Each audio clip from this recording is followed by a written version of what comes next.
High friends, Bengali baby care top টিটোতে তোমাদের সকলকে স্বাগত। নিশ্চয়ই বাচ্চাদের স্কুলে ভর্তি করেছো, স্কুল শুরু হবে, তাহলে স্কুলে ভর্তির আগে কি কি বিষয় খেয়াল রাখবে সেই নিয়েই আজকের ভিডিও। তো চলো শুরু করা যাক আজকের ভিডিও। স্কুলে যাওয়ার প্রথম দিন বাবা মার হাত ছাড়িয়ে দুরু দুরু বুকে একটা অন্য জগতে প্রবেশ। এই সময় কিন্তু অধিকাংশ শিশুরাই স্কুল যেতে প্রথম প্রথম অনীহা প্রকাশ করে। এতদিনের বাবা মায়ের একটা গণ্ডি থেকে বেরোতে তারা ভীষণ অসহায় বোধ করে। আর এই সমস্যা কাটাতে কিন্তু পারি একমাত্র আমরাই, মানে মা বাবারা। এই সময় কিন্তু আমাদের অনেকটা সাপোর্ট করতে হবে আমাদের বাচ্চাদের। অনেক সময় বাবা মা দুজনেই চাকরি করার জন্য আমরা কিন্তু খুব ছোট বয়সে, মানে 1.5-2 বছর বয়সেই কিন্তু আমরা প্লে স্কুলে বাচ্চাদের ভর্তি করে দিয়ে থাকি। আর তখন সেই ছোট্ট সোনাটা টলমলো পায়ে হাঁটতে হাঁটতে সকাল সকাল হাজির হয়ে যায় স্কুলের চৌকাঠে। এই সময় কিন্তু আমাদের বোঝা উচিত যে একটা অচেনা পরিবেশে যখন অচেনা মানুষ দেখছে বাচ্চারা, স্বাভাবিক তাদের কেঁদে ওঠাটা, তারা কাউকে চেনে না সেখানে। স্কুলের অভ্যাসটা তৈরি করার জন্য স্কুলে পাঠানোর কিছুদিন আগে বাচ্চাকে নিজের থেকে কিছুটা আলাদা ছেড়ে দাও। সেটা কোনো আত্মীয় স্বজনের বাড়ি হতে পারে বা প্রতিবেশীর বাড়ি, কিছুক্ষণ নিজের থেকে আলাদা রাখো। সে প্রথম প্রথম কিন্তু যেতে চাইবে না। তাকে ভরসা দাও, বোঝাও যে তুমি কিছুক্ষণ এখানে খেলা করো, কিছুক্ষণ বাদে এসে আমি তোমায় নিয়ে যাব। এতে কি হবে, যখন সে দেখবে যে সত্যিই তুমি কিছুক্ষণ বাদে এসে তাকে নিয়ে যাচ্ছ ফেরত, তার মধ্যে একটা ভরসা তৈরি হবে। সে কিন্তু পরবর্তীকালে যখন স্কুলে যাবে তখন কিন্তু তারও সেই বিশ্বাসটা থাকবে যে আমার বাবা মা কিছুক্ষণ বাদে এসে নিয়ে যাবে। প্রথম প্রথম শিশুকে স্কুলে ছাড়ার পর অবশ্যই কিন্তু স্কুলের বাইরে ওয়েট করবে, যাতে অতিরিক্ত ভয় পেয়ে গেলে শিশু এসে দেখতে পায় যে স্কুলের বাইরে আমার বাড়ির লোকরা ওয়েট করছে। আস্তে আস্তে দেখবে যখন বাচ্চাদের সাথে আরও বাচ্চাদের সাথে মিশতে শুরু করবে, টিচারদের সাথে মিশতে শুরু করবে, তখন কিন্তু কিছুদিন বাদে এটা অভ্যাসে পরিণত হবে। তখন কিন্তু আর বাড়ির লোকের খোঁজ করবে না, তখন নিশ্চিন্তে তুমি বাচ্চাকে স্কুলে ছেড়ে দিতে পারবে। শিশুদের মতনই কিন্তু আমরা বাবা মারাও কিন্তু শিশুদের জন্য প্রচুর উতলা হই।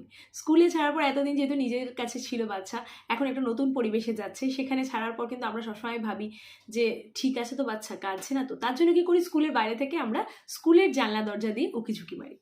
আমি বলবো এটা একদম করো না। এটা যদি করো বারবার, বাচ্চাও কিন্তু তোমাকে নোটিশ করবে, বারবার দেখতে থাকবে আমার মা বাবা কোথায়। সে কিন্তু আরও আতঙ্কিত হবে, কিছুতেই সে তখন স্কুলে থাকতে চাইবে না, আরও বেশি কান্না করবে। ফলে এই স্কুলে যাওয়ার অভ্যাসটা কিন্তু তৈরি হতে অনেক দেরি হয়ে যাবে। তাই উকিঝুঁকি মেরো না, তুমি জাস্ট বাইরে থাকো। কোনো সময় যদি বাচ্চা খুব কাঁদে তখন তুমি বাচ্চাকে দেখা দাও, তাছাড়া অযথা দেখা দিও না। স্কুলে পাঠানোর আগে শিশুকে কয়েকটা জিনিস বাড়িতেই অভ্যাস করতে হবে। প্রথম যেটা, সেটা হলো নির্দেশ ও শৃঙ্খলার অভ্যাস। দেখো, স্কুলে পাঠানোর আগে না আমাদের বাড়িতে কিছুক্ষণ বাচ্চাকে কোনো জিনিস নিয়ে এঙ্গেজ রাখতে হবে। সেটা কোনো খেলা দিয়েও এঙ্গেজ রাখতে পারো বা কোনো কাজ দিয়েও এঙ্গেজ রাখতে পারো। যদি তুমি ধরো বাচ্চাকে বিল্ডিং ব্লক বা পাজেল বা কালারিং এই জাতীয় কোনো জিনিস দিয়ে বাচ্চাকে 1 ঘন্টা বসিয়ে রাখতে পারো, এবং বাচ্চা দেখো যদি সেটা মন দিয়ে 1 ঘন্টা ধরে করছে, তাহলে বুঝবে অর্ধেক কাজ তোমার হয়ে গেল। কারণ স্কুলে কিন্তু আমাদের একটা নির্দেশ এবং শৃঙ্খলার মধ্যে থাকতে হয়। তো বাচ্চা সেখানে গিয়ে যদি বাড়িতেই এই অভ্যাসটা তৈরি হয়ে যায়, স্কুলে গিয়ে কিন্তু অনেকটা সুবিধা হবে। দ্বিতীয় বলবো টয়লেট। এই টয়লেট সমস্যার কারণে কিন্তু অনেক শিশুরাই তাড়াতাড়ি স্কুল যেতে পারে না। তো তাই জন্য বলবো, যত তাড়াতাড়ি বাচ্চা টয়লেটের কথা বলতে পারবে বা বোঝাতে পারবে, সমস্যা কিন্তু ততই কম। ছোট ছোট খুদেগুলো কিন্তু ডাইপার পরেই প্লে স্কুলে যায়। আবার অনেক প্লে স্কুলে আছে ডাইপার পরা অ্যালাউ না, যাতে তাদের অভ্যাসটা তৈরি হয়, তার জন্য কিন্তু তারা বারণ করে থাকে ডাইপার পরে পাঠাতে। তো আমি বলবো বাচ্চার 1 বছর বয়স হয়ে যাওয়ার পরই কিন্তু বাড়িতেই আমাদের আস্তে আস্তে অভ্যাস করাতে হবে এই টয়লেট বা পটির। একটা নির্দিষ্ট সময়ের ব্যবধানে যদি আমরা বাচ্চাকে পটি করাই এবং ইউরিন পাস করাই, তাহলে কিন্তু এটা বাচ্চার একটা অভ্যাসে তৈরি হয়ে যাবে। অনেক সময় হয়তো বাচ্চারা বলতে পারে না, কথা হয়তো সেইভাবে ফোটেনি, কিন্তু টয়লেট পেলে তারা ঠিক বুঝিয়ে দেয়। অনেক শিশুরাই কিন্তু স্কুলে গিয়ে টয়লেট চেপে থাকে বলে ইউরিনাল ট্র্যাক ইনফেকশনের সমস্যায় ভোগে। তার জন্যই বলবো স্কুলে পাঠানোর আগে অন্তত বাড়িতে কিছুদিন এই টয়লেট ট্রেনিং অভ্যাসটা তৈরি করে দাও।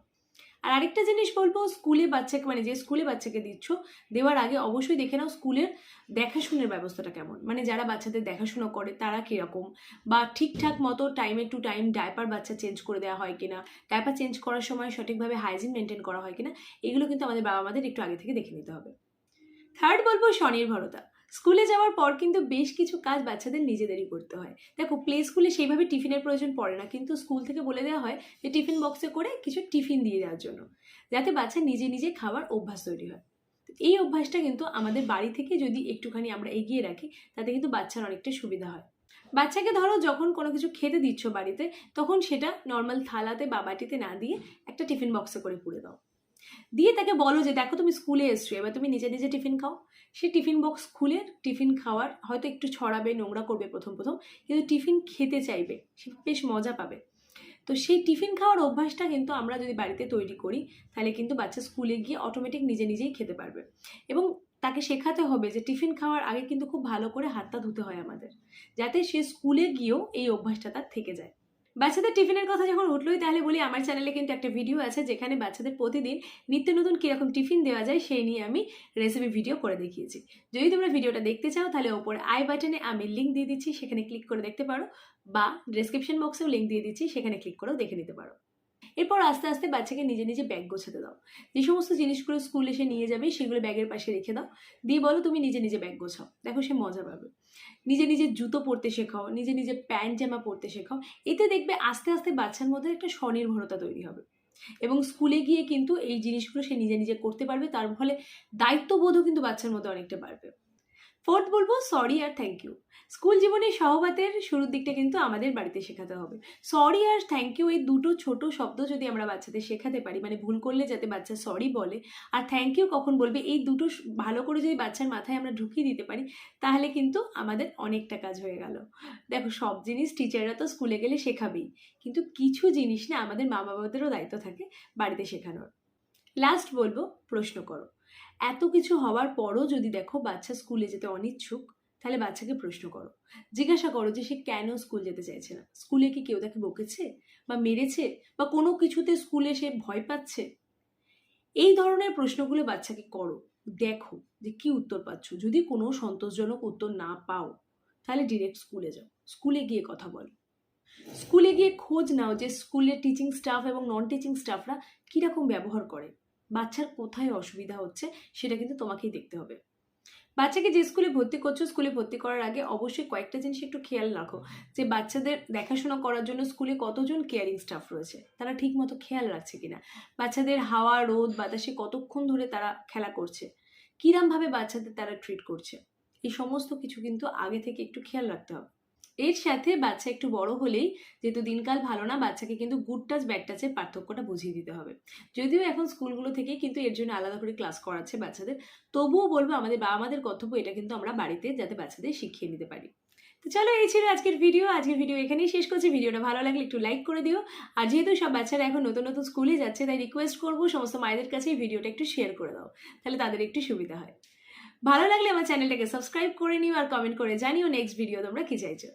আজকে যাচ্ছি, খুব ভালো থেকো।